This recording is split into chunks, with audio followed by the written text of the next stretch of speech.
Hey everyone, Mr. Happy here, and in this video we're going to be going over patch 4.18 for Final Fantasy XIV. Normally I don't go over these super small patches unless there's something of significance, and there does happen to be something of significance in 4.18. Apologies if you get like a bunch of silence at the beginning of the video. I'm actually recording this live on Twitch, and it does this weird thing where its uploads are in like 30-second blocks. So sometimes you get like silence before the video whenever stuff like this happens. But anyway, 4.18, let's get right into it. So the first big thing about 4.18 is they are doing something they've never done before in terms of Savage unlocks. Now, first of all, for normal mode, you can get as many crystalloids as you want now from 04 normal, which means, yes, you could farm all of the item level 330 weapons, assuming you actually have the tomestones in order to do them. Tomestones still not unlocked for weekly. So as much as this seems like it's a somewhat good idea, it just means that you don't have to wait that long in regards to 7 weeks to get your actual early model tomestone for the weapon. You wouldn't even have to wait that long anyway. They lowered the amount of crystalloids you need for early model tomestones from 7 to 4. So just 4 04 normal clears, and you'll have your early model tomestone to go with your actual tomestones that you've been collecting, which are still on a weekly cap. The big thing that they've never done before here is they've never unlocked Savage prior to the next tier of raids coming out. The only exception to that is at the end of an expansion, when it's already going to reach its irrelevancy anyway.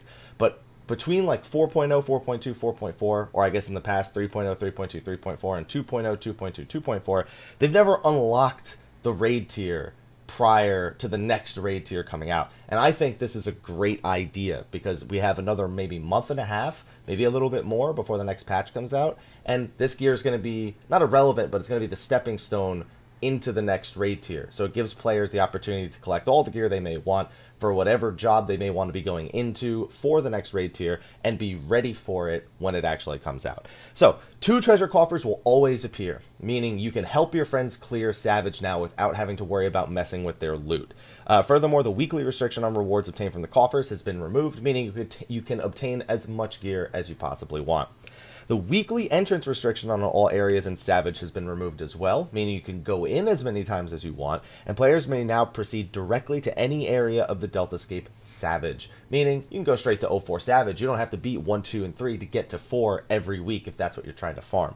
So basically, this is a change that's normal when the next even number patch comes out, but it's great that it's happening now, because players are going to have, I guess, a little bit more to look forward to if they weren't already done with all that stuff as of right now. On top of that, because you can get the early model tomestone with 4 crystalloids, you can now also upgrade it to item level 340 by trading in the Rabanastran coins from the Royal City of Rabanaster. Or the, is it Royal City? It's been a while since I've played. I've been playing other games lately. Basically, you could trade in the weekly coins for Lost Allegan Roborant, which upgrades the tombstone weapons from 330 to 340. So now it should be pretty easy to get a 340 weapon for anybody as long as you have creation tomestones. There's also some adjustments to rival wings here. The number of cerulean tanks that appear has been adjusted. Now that's not abundantly clear. The patch is live already. I'm going to assume that adjusted means less of them personally. They spawn at a really, really rapid pace, but I kind of like the pace that the cerulean tanks spawn at. It kind of rewards you from moment to moment being in control of the area for the cerulean tanks. Mammoth movement speed has been increased. I'm wondering if this is to further promote actually pushing the mammoths as a viable strategy. If you didn't know, when a mammoth reaches a tower, it self-destructs, and it does a moderate amount of damage considering, you know, how fragile those things are. So I'm wondering what impact that's actually going to have on rival wings. But I think the biggest thing here is changes have been made to the steam action cannon fire. So these are the 2 cannons that hang near the base. Now, I've said prior, I don't like how strong the cannons are. I feel like they can really stall out. However, I do think one thing they did here in particular is not a good idea. Potency against players in War Machina has been dropped down to only 4,000, so it's somewhat more reasonable for people to push and get a win. Prior to this, it used to really need a solid strategy to get through the cannon fire. Most of the time going through the north and trying to protect your oppressors and your brute justices as they close in on a safe spot to hit the base from. Against objects and mammoths, honestly, did they really need to lower this? I guess they just did it because it's a nice even looking number. It's 10% of the players in War Machina number.